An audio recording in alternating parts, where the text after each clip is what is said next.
एक समय की बात है, गोरखनाथ जी ने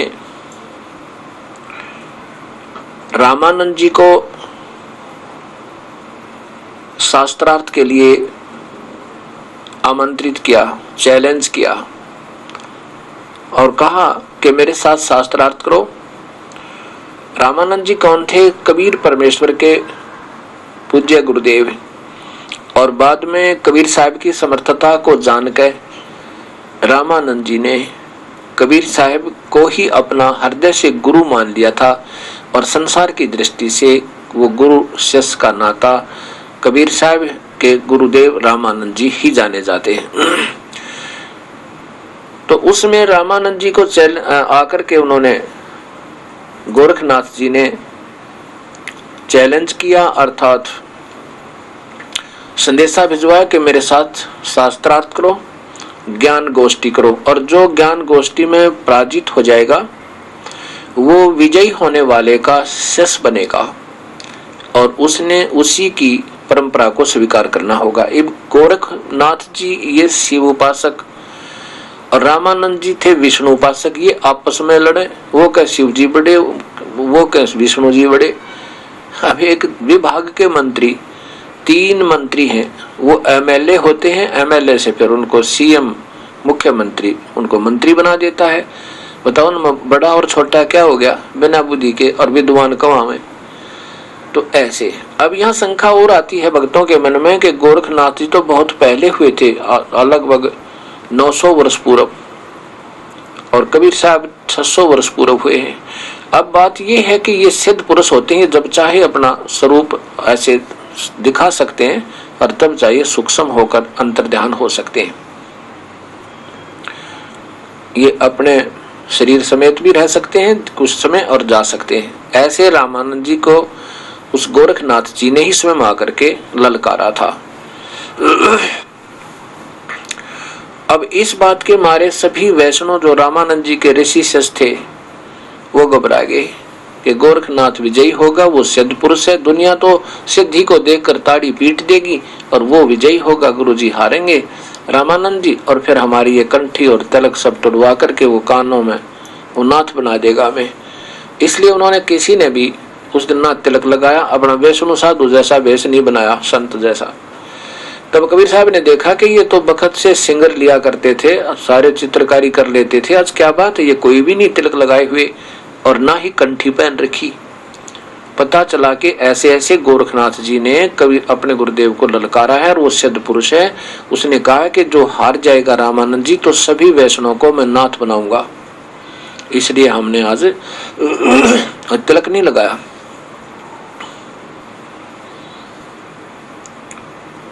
कबीर साहब जी कहने लगे लगाओ, अपने पूरे श्रृंगार करो, चलो तुम्हारे पास भक्ति तो है नहीं पर तुम ड्रामा तो करते ही हो, पर करो आज भी, क्यों घबराते हो, जो होगा सो देखा जाएगा। कबीर साहब गए रामानंद जी के पास और कहा पूज्य गुरुदेव, सुना है गोरखनाथ जी ने ऐसे ऐसे हमें शास्त्रार्थ के लिए बुलाया है। रामानंद जी कहने लगे भाई बुलाया तो है बच्चा, फिर क्या करें, वो तो सिद्ध पुरुष है और दुनिया इन ड्रामों को ज्यादा मानती है, जिसने थोड़ी सी सिद्धि दिखा दी बस उसी के पीछे वो लेते हैं, ये बात बिगड़ेगी। कबीर साहब ने कहा देखो पूज्य गुरुदेव जी, आप तो जान ही जान हो, आपका दास एक प्रार्थना कर सकता है। गुरुदेव देखी जाएगी, हारेंगे, हार जीत तो होती ही है, उस हो सके जनता को समझ में आ जावे।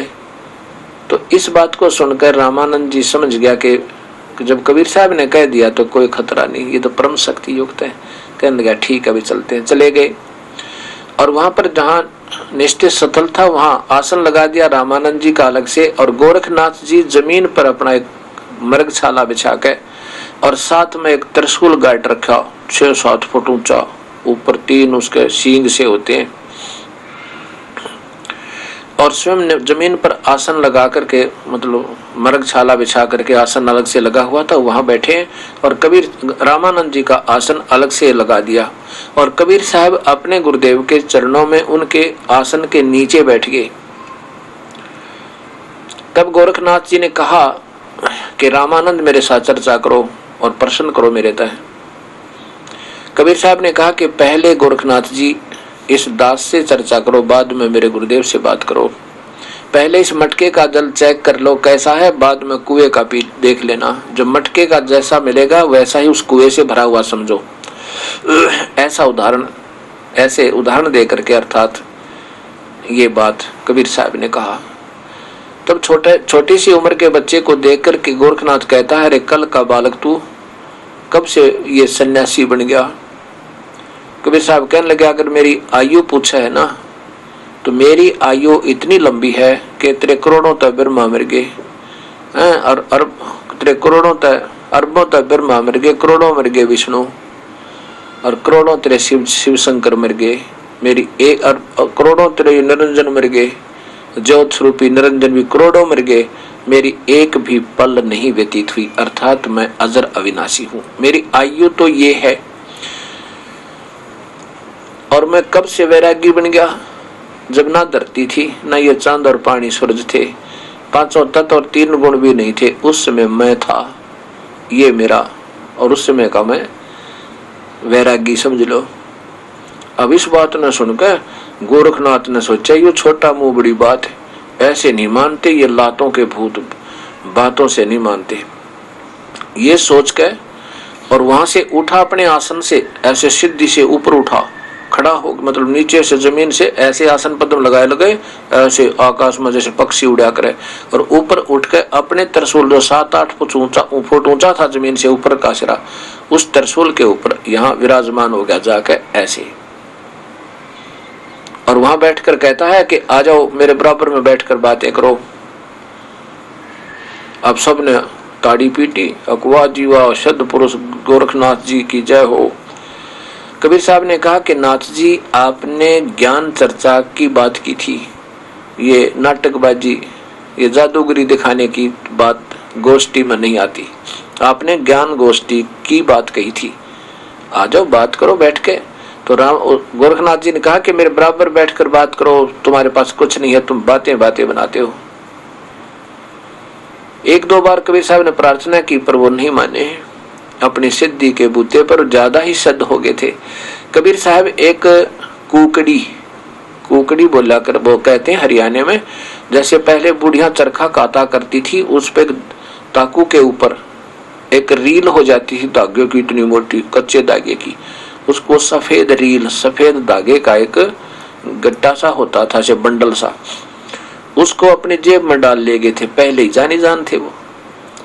उस समय कबीर साहब ने अपने जेब से वो धागे की मोटी रील निकाली, उसका एक सिरा पकड़ा धागे का, और ऐसे आकाश को भगा दी, वो ऐसे अनलोड होगी, अनबंडल होगी तो सीधा एक धागा खड़ा होगा, नीचे से लेकर ऊपर तक 150 फुट के दूरी पर ऊपर जाकर उसका अंतिम सिरा, अंतिम छोर था, और वहां और नीचे जमीन पर एक सीधा परपेंडिकुलर खड़ा हो गया ऐसे।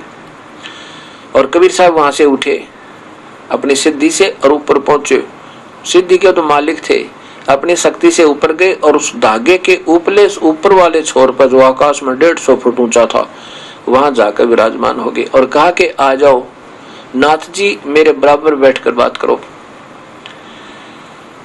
बराबर में ही गोष्ठी होती है। तो अब ये बात नहीं थी कि गोरखनाथ जी और नहीं उड़ सकते थे, और भी उड़ सकते थे, क्योंकि सिद्धि, एक सिद्धि आकाश से उड़ जाई, एक सिद्धि जल पैर ना लाई। एक सिद्धि ऐसी होती है जो पानी, जल का पैर का पानी ना लगे, और एक सिद्धि ऐसी होती है जो पानी के ऊपर ऐसे चले, जल के ऊपर जैसे थल पर चलते हैं। लेकिन इन सिद्धियों से भगवान प्राप्ति नहीं। इन सिद्धियों के होने से प्रभु प्राप्ति का लक्षण नहीं माना जाता। जब तक सत भक्ति नहीं होगी, विधिवत साधना नहीं होगी, शास्त्र अनुकूल साधना नहीं होगी। सिद्धियां तो कोई एक मंत्र का जाप कर ले या वैसे तप कर ले बैठ कर तो भी आ जाती हैं। जैसे महर्षि वाल्मीकि ने हजारों वर्ष तप किया था, जब तक तो उन्हें वेदों का ज्ञान भी नहीं था, और अपना जब करते तप करने से उन्हें सिद्धि आएगी, दिव्य दृष्टि खुल जाती है। पिछले संस्कार भी साथ होते हैं, पिछले जन्मों की कमाई भी साथ होती है, जो विधिवत साधना होती है वो भी काम करती है। अब कहते हैं ना, वाल्मीकि जी ने उल्टा नाम जपा। यहाँ वास्तव में तात्पर्य होता है कि उस बुरे कर्म तो उल्टा हो गया, बुराई छोड़ दी और महर्षि यानी साधना करने लग गया। उल्टा उस बुरे कर्म तो उलट गया और फिर नाम के जपा उल्टा नाम जपया जब जाना। क्या नाम जपया? ओम नाम का जाप। बताते हैं कि ओम नाम का जाप क्या, चल यही मानकर चलते हैं। तो ओम नाम के जाप से भी केवल सिद्धियां आ जाती हैं और सिद्धि से प्रभु प्राप्ति नहीं होती। तो उसमें क्या होता है कि अब गोरखनाथ सिद्ध पुरुष हो रहे थे अपने पिछले संस्कार में, तो सिद्धि से प्रभु प्राप्ति नहीं होती।